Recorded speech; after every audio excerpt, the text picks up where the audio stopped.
Prepare to be scared. Monsters will walk in the audience. Ghosts will roam the aisles. Theater is turned into graveyard and your seats into coffins. You've seen all those kinds of ads, but have you ever wondered, what was this really about? Well, the truth is, most of us today will never know. That's why I want to talk about a very important period in horror history, a huge lost era that roughly spanned the 30s to the 60s. This was the Midnight Spook Show or the Ghost Show. These were live performances, and there exists very few photographs and no film footage to my knowledge. It would have been hard to capture images of these anyway because a great deal of them happened in low lighting or complete darkness. All we're left with are a bunch of awesome ads, radio clips, and trailers. In the 30s, during the Depression, entertainment flourished because people needed that escape from reality. Movie theaters at the time were much more classy than they are today. They were called movie palaces. Most of them were built in the 20s during the silent era. They had organs, chandeliers, and most important, stages in front of the screen. So it was an age of mixed medium. You had movies and live performances in the same venues. It was here that the Ghost Show began. They started mainly as magic shows, but the whole novelty was that they do the show at midnight and include seances to contact spirits of the dead. So the magician would make tables float in the air or a person and do things of that nature. But the main event, the finale, would be what they'd call a blackout, where all the lights in the theater would go out for about 3 minutes, and then the audiences would hear all kinds of sound effects and glowing ghosts would fly by. Back then, luminescent paint was a relatively new discovery. Nowadays, you can go to any dollar store around Halloween and find something that glows in the dark, but back then, to sit in a dark theater and see things glow was a pretty unique thing. They also took advantage of what you couldn't see. The performer would have assistants going through the audience, grabbing people on the arm or whatever. Sometimes members of the audience would start grabbing their friends or throwing popcorn off the balcony, and it would land in somebody's hair and they'd think it was spiders or something. It was a party. It was a free-for-all. But sometimes it got out of hand. You'd never know what was going to happen. There's been reports of people robbing the box office during the darkness. Not only did they turn the lights out in the auditorium, but the lobby too, because if any light got into the auditorium, it would ruin the effects. So sometimes they would turn off the power at the breaker. Right after the blackout, they would show a horror movie. Sometimes the movie would have something to do with the show, like if the show had some kind of voodoo zombie theme, the movie would be White Zombie or something like that. I'm unclear as to whether the movie would usually start at midnight or the performance started at midnight, but the blackout was the main draw. That's what people would come to know. There was a scare factor. Depending how well the magician built up to it, they would convince you that you were about to see real ghosts. It's easy to think that these shows must have been real cheesy and non-scary, but it all depended on the performer. If you had somebody really talented running the show with great skill in magic, hypnotism, ventriloquism, you could have a really great show. The performer needed to have a great personality and the ability to handle a crowd. As a performer, it must have been a little scary too, because you don't know what a crowd is going to do. They might riot, who knows? During World War II, it made it harder for these performers to travel from theater to theater, and audiences weren't as scared during this time because of the more urgent things that were going on in the news.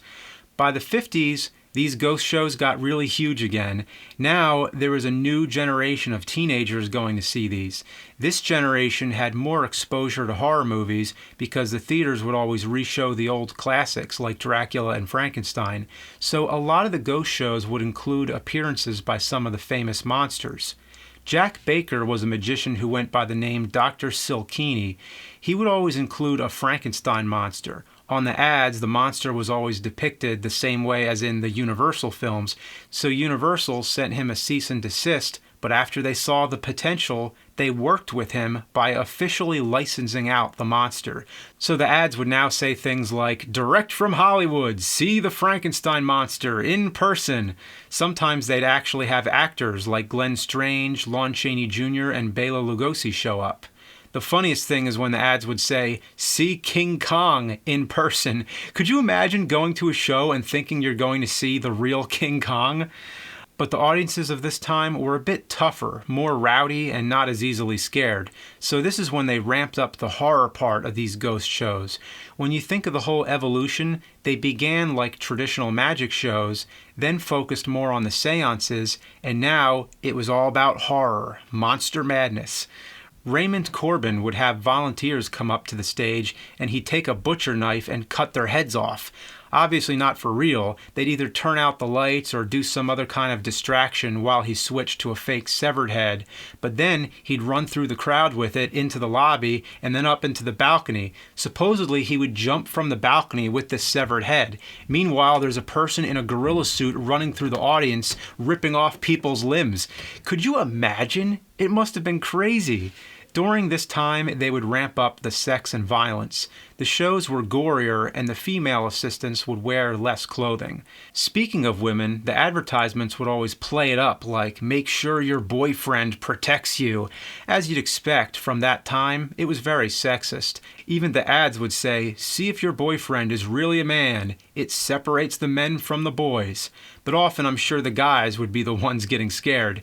So the movie would play after the show, but it didn't necessarily mean the show and the movie were two separate things. In the 60s, there was horror vision, a gimmick employed in movies like Monsters Crash the Pajama Party, where a gorilla would leave the screen and then an actor in a gorilla suit would come out into the audiences and grab people. The victims were actors planted in the audience who were dressed like the characters in the movie, so when the gorilla returned to the movie screen, it would seem like the characters were dragged into the movie. William Castle was a big name in this field. He was known for always having gimmicks attached to his movies, like skeletons coming out of the screen or buzzers in the seats. Special glasses that make you see the ghosts, giving audiences a life insurance certificate should they die of fright during the film, and stationing nurses in the lobby. But William Castle came towards the end of all this. His gimmicks had to be mass-produced throughout all the theaters in the country. Maybe they didn't have enough buzzers to put in the chairs, or maybe they didn't have enough skeletons, so it didn't always go well. It was just a marketing thing. So you can kind of view this as a cheap mass-market version of the ghost show. The ghost show gradually faded away. I've heard it went all the way into the 70s, but by then there were hardly any left. There were many reasons for the decline. First of all, there were so many that a lot of less talented performers started doing it to make a quick buck. Everybody was trying to get in on it. The market became too saturated, and with so many bad ghost shows out there, people started losing interest. Television got big, and the movie industry competed by making more films in color, in 3D, and in widescreen format, so the theaters had to update. A lot of the great movie palaces of the past were either being modified or demolished. Previously, during the ghost show performances, they could pull the screen up into the ceiling, but now the new widescreens were more permanent fixtures, so the performers were forced to work around it. The stages were smaller or non-existent, so the movie theaters were now tailoring more towards movies. Also, there were drive-in movies. They'd still do ghost shows at drive-ins sometimes, but it was a completely different type of venue. Being outdoors with a ton of car headlights pointed at you made the blackout segment impossible. Also, with the audience being inside their cars, it probably affected the interaction between the performer and the crowd. Also, there were rising costs. The movie studios got greedy with their costs for renting out the movies to the theaters, and there were also new union costs. After paying everyone from the electrician to the janitor, there were no profits left. Before, midnight was a great time slot for the theaters, while nothing else was playing at that time anyway, but now midnight meant a whole lot of extra costs. Some ghost show personalities like Philip Morris, known as Dr. Evil, began appearing on television hosting horror movies. This type of thing led to a whole new genre of TV horror hosts like Zachary and Vampira. The idea is similar, of putting on an act of some kind and then showing a movie. Every medium leads to another, beginning with theater and magic shows, to ghost shows, to movies and television. Even though ghost shows no longer accompany movies, I think they still exist in some form, as haunted houses. Halloween has become a whole new rising industry. Today we can experience the fun and frights of walking through a haunted attraction, but we'll never know what the ghost shows were like. The best source of information I've ever found is the book Ghost Masters by Mark Walker. If you want to know more, I recommend it. With a movie, there's always some kind of physical record of its history, as long as a copy still survives. But the ghost shows were unique events. Unless you were alive back then, there's no way you can see one.